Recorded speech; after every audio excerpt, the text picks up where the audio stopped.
firman Allah Subhanahu wa taala, "Wa ma atakumur rasulu fakhudhuhu wa ma nahakum anhu fantahu."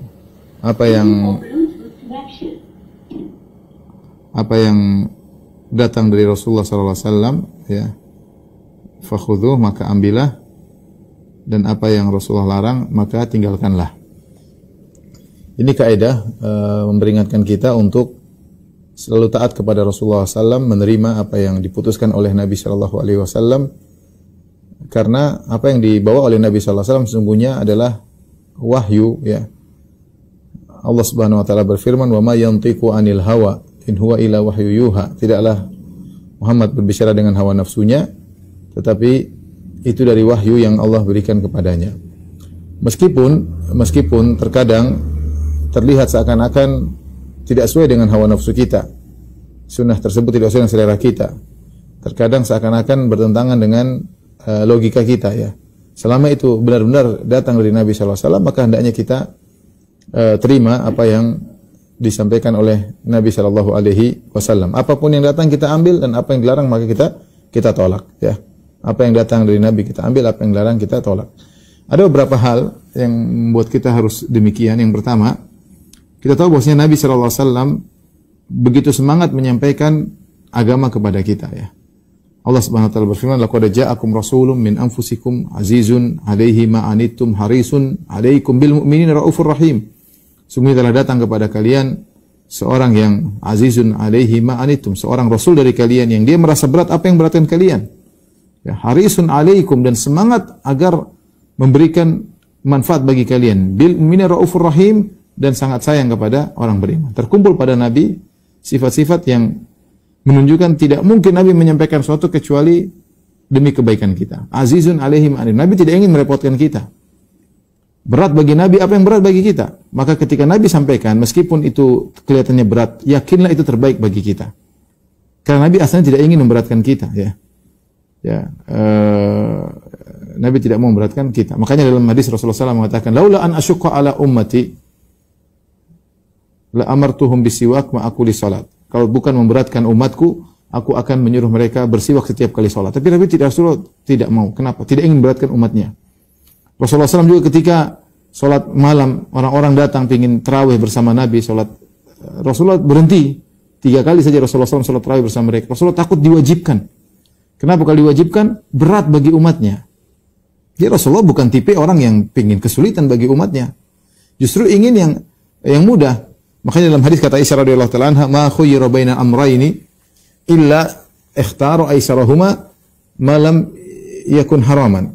Tidaklah Nabi diberi pilihan dengan 2 pilihan kecuali Nabi akan pilih yang paling mudah selama tidak haram. Ini sifat Nabi SAW, ingin kemudahan bagi umatnya. Karena kita tahu Nabi ingin kemudahan bagi umatnya, ya. Ketika ada sesuatu yang Nabi sunnahkan, ya, menurut kita berat, yakinlah itu baik bagi kita. Yakinlah itu baik bagi kita. Yang jelas kita tahu ini sunnah Nabi atau bukan. Kita berusaha mengerjakan. Meskipun kelihatannya berat, tapi kalau itu sunnah Nabi, yakinlah itu baik bagi kita, karena asalnya Nabi tidak ingin memberi kesulitan bagi kita. Yang kedua, sifat yang Allah sebut tentang Nabi SAW, harisun alaikum, sangat semangat untuk kebaikan bagi kalian. Rasulullah SAW semangat, ya. Sejak Allah berfirman kepada Nabi, "Kum fa'anzir, ya ayyuhal muddathir," wahai lelaki yang berselimut. Rasulullah sedang tidur. "Kum fa'anzir," bangunlah dan beri peringatan. Rasulullah tidak pernah berhenti menyampaikan kebaikan, terus tidak pernah berhenti. Sejak dia mendengar firman Allah, "Kum fa'anzir," tidak ada istirahat bagi Nabi SAW. Sampai meninggal dunia, terus. Kenapa? Demi kita semua, semangat.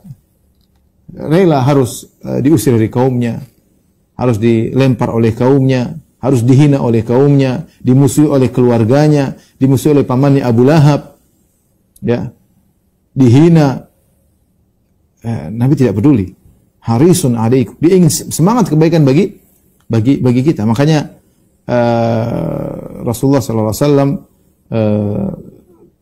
tegar dalam menghadapi segala ujian. Ya.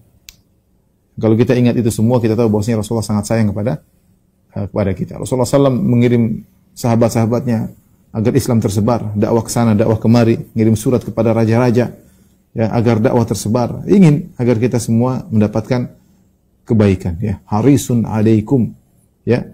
Rasulullah sangat semangat agar kita dapat kebaikan. Kemudian sifat yang berikutnya Allah sebutkan bil mu'minina raufur rahim. Rasulullah sangat sayang kepada kaum mukminin. Bil mu'minina raufur rahim. Rauf, lembut, sayang. Ya, makanya dalam hadis sebutkan Rasulullah itu bimanzilatil ab, seperti ayah bagi kita. Ya, ayah bagi seorang anaknya. Rasulullah SAW berusaha dengan penuh kasih sayang kepada umatnya. Lihat sahabat semua mengakui bagaimana akhlak Nabi Shallallahu Alaihi Wasallam, bagaimana senyuman Nabi Shallallahu Alaihi Wasallam. Tidak seorang sahabat mengatakan tidak saya ketemu Nabi kecuali tabassam. Tidaklah saya ketemu Nabi kecuali dia senyum di hadapanku. Rasulullah SAW murah senyum. Rasulullah SAW ketika ada sebagian Malik bin Al-Huwairits ya, datang dengan rombongannya selama 20 hari kepada bertemu dengan Nabi untuk belajar, di antaranya diajarin salat. Ketika Nabi melihat anak-anak muda ini mulai rindu kepada keluarganya, Nabi suruh pulang. Kasihan mereka ini pulang, belajar sampai lama ninggalin istri, kata Nabi udah pulang. Tapi Nabi kasih wasiat. Suruh mondok sama Nabi, artinya belajar sama Nabi 1 bulan setengah mati. Baru 20 harian mereka sudah rindu sama keluarga, Nabi suruh pulang. Lihatlah ketika Nabi sedang sholat, tiba-tiba sami'a buka as-sabi, Nabi mendengar ada anak yang menangis. Maka Nabi mempercepat sholatnya. Kasihan sama ibunya, kasihan sama sang anak. Bagaimana kasih sayang Nabi Shallallahu Alaihi Wasallam ya. Oleh karenanya dan Rasulullah SAW diberi kefasihan dalam lisan, seorang yang sangat ingin kebaikan bagi umatnya dan sangat pandai dalam menyampaikan, ya sangat semangat. Tatkala kita tahu inilah sifat Nabi kita yang seperti ini, ya yakinlah apa yang dibawa oleh Nabi itu pasti baik. Ya. Wa alamu anna fikum Rasulullah.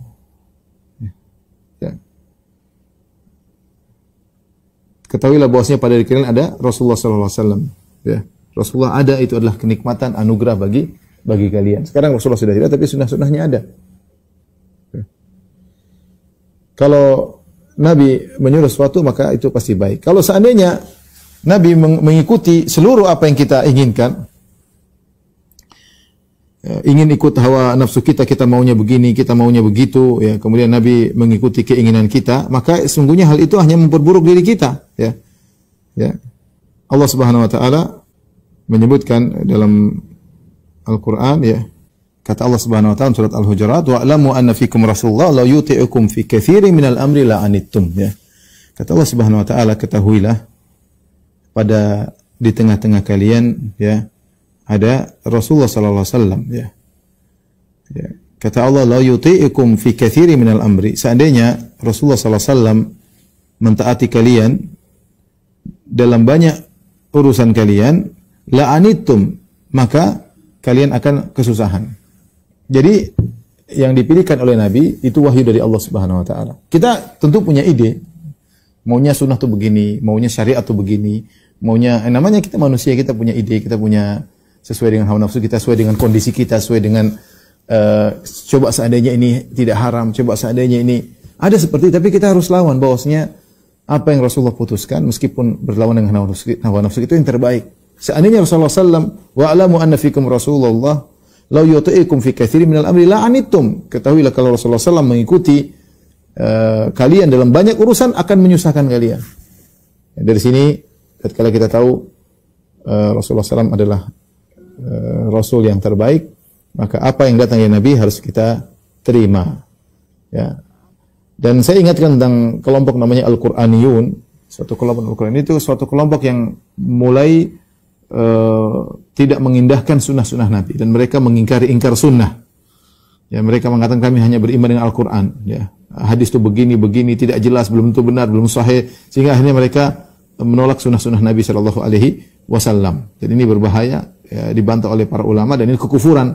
Siapa yang mengingkari sunnah-sunnah Nabi hanya berpegang dengan Al-Quran, maka dia kufur kepada Allah. Karena Al-Quran dijelaskan dengan sunnah. Tidak mungkin seorang bisa paham Al-Quran tanpa sunnah, mustahil. Ya, sini sudah sering saya sampaikan. Kalau Allah mengatakan wa aqimus shalah, dirikan salat. Gimana cara salat? Tidak bisa diketahui kecuali dari Al-Quran. Ya. Gimana wa atuz zakat? Gimana bayar zakat? Enggak mungkin diketahui kecuali dari Al-Quran. Banyak hal yang Al-Quran tidak bisa dikerjakan kecuali dengan mengetahui sunnah. Jadi Al-Quran secara global, sunnah datang dalam secara terperinci. Di antara kisah menarik juga ketika dalam perjanjian Hudaybiyah. Dalam perjanjian Hudaybiyah, sebagaimana kisah yang ma'ruf ketika Nabi SAW membawa para sahabat sekitar 1.500 orang untuk umrah, tahu-tahu dihadang oleh orang-orang kafir Quraisy sehingga dilarang untuk masuk ke kota Mekah. Sehingga terjadi perjanjian, yang perjanjian tersebut mengharuskan Nabi dan para sahabat untuk pulang. Dan perjanjian tersebut zahirnya merugikan kaum muslimin. Karena dalam isi perjanjian tersebut, kalau ada seorang muslim yang kabur dari Mekah, ingin lari ke Madinah, sampai ke Madinah harus dipulangkan lagi ke Mekah. Tidak boleh. Sebaliknya, kalau ada orang Madinah kabur ke Mekah untuk murtad atau musyrik, maka tidak boleh dikembalikan. Ya sudah, biar saja murtad, biar saja musyrik ke Mekah. Tapi kalau ada orang Mekah ingin kabur menuju kota Madinah, harus dikembalikan. Dan ini membuat para sahabat tidak suka dengan keputusan tersebut. Sehingga ketika Nabi setuju, istilahnya Nabi tanda tangan dengan perjanjian tersebut, maka sebagian sahabat tidak terima. Ya, mereka ingin dirubah. Di antaranya Umar bin Khattab radhiyallahu anhu dan beberapa sahabat yang lainnya. Ya, maka ternyata setelah itu jelas, ternyata perjanjian itu disebut oleh Allah dengan fathan mubina. Inna fatahna laka fathan mubina. Kemenangan yang jelas. Ternyata perjanjian yang zahirnya merugikan kaum muslimin tersebut merupakan kemenangan yang Allah berikan kepada kaum muslimin. Dan benar, setelah perjanjian itu ternyata banyak orang masuk Islam. Dalam waktu sekitar kurang dari 2 tahun, jumlah kaum muslimin bertambah ribuan, mungkin 6.000, 7.000 orang, yang itu tidak diperoleh oleh Nabi selama berdakwah belasan tahun. Ya. Dan makanya para sahabat setelah peristiwa itu mereka berkata, ittahimu ra'yakum. Curigailah pikiran kalian. Curigailah pikiran kalian. Kalau kalian melihat suatu syariat kelihatannya tidak cocok dengan pikiran kita, curigai, mungkin kita yang salah. Contoh seperti sebagian orang melihat, kenapa lidzakari mithlu hadzal unthain? Kenapa warisan laki-laki 2:1 dalam sebagian kondisi, tidak seluruh kondisi tapi sebagian kondisi. Mungkin dia kenapa? Mungkin terutama wanita, apalagi dia baca syubhat-syubhat dari orang-orang kafir, maka tapi ittahimu anfusakum. Curigailah otak kalian. Sungguhnya syariat pasti benar, yang dibawa oleh Nabi pasti benar, ya. Dan banyak seperti hal tersebut. Ada sunnah-sunnah Nabi, kita kok kayaknya kurang bisa terima, yakinlah itu yang terbaik. Jadi ini kaidah, kita harus terima apapun yang dibawa oleh Nabi, kita terima. Tadi sudah saya jelaskan, Nabi tidak ingin memberatkan umatnya. Nabi ingin kebaikan bagi umatnya. Nabi seperti ayah bagi umatnya. Nabi sangat sayang kepada umatnya, ya.